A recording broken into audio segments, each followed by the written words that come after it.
বাচ্চাকে কখনো বলবেন না যে তুমি খারাপ লোকদের সাথে চলবা না। বাচ্চাকে সবসময় শেখাবেন সে কিভাবে খারাপ লোকদের সাথে চলে তাকে সে সঠিক রাখতে পারে, সে খারাপ লোকের সাথে থেকেও লড়াই করে কিভাবে নিজেকে ঠিক রাখতে পারে, এই জিনিসটা শেখাবেন। সমাজের যে খারাপ কাজগুলো আছে কোনটা খারাপ কোনটা ভালো এই শিক্ষাটা দিবেন। কখনো খারাপের থেকে দূরে রাখবেন না, কারণ আজকে সে খারাপের থেকে দূরে থাকতেছে, খারাপটা সে বুঝতেছে না। যখন সে খারাপের সাথে মিশতে হবে, একটা পর্যায়ে গিয়ে যখন খারাপের সাথে মিশে লড়াই করে যে তার নিজের জীবনকে রক্ষা করতে হবে, তখন সে পারবে না এই জিনিসটা।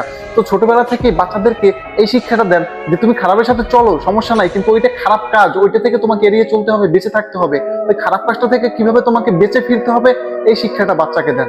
এই শিক্ষাটা যদি বাচ্চাকে দেন না, তো বাচ্চাকে বড় হয়ে আর অনেক ধরনের সমস্যা ফেস করতে হবে না। কারণ আমাদের দেখা গেছে একটা পর্যায়ে বর্তমানে সব জায়গায় খারাপ খারাপ খারাপ, ব্যাড মাইন্ড, এইটা ওইটা অনেক কিছু থাকে। তো এই সবকিছুর মধ্যেই চলতে হবে, আর এগুলোর মাঝে চলে এগুলোর মধ্যে থেকে সঠিকটা বের করে নিজেকে রক্ষা করতে হবে। এই শক্তিটা বাচ্চাকে শেখান, এবার কিভাবে বেঁচে আসতে হবে, ফিরে আসতে হবে সঠিকভাবে, সঠিক লাইনে, এই জিনিসটা শিখান বাচ্চাকে। কখনো খারাপ লোকদের সাথে মিশবে না এই কথাটা না বলে খারাপ কাজটা থেকে বিরত থাকার ব্যবস্থা করে দেন বা শিক্ষাটা দেন। যদি এভাবে বাচ্চাদেরকে লালন পালন করে বড় করতে পারেন, তাহলে আপনার বাচ্চাই হবে মানুষের মতো মানুষ এবং একজন শক্তিশালী পাওয়ারফুল মানুষ হবে। ভালো থাকবেন। আসসালামু আলাইকুম।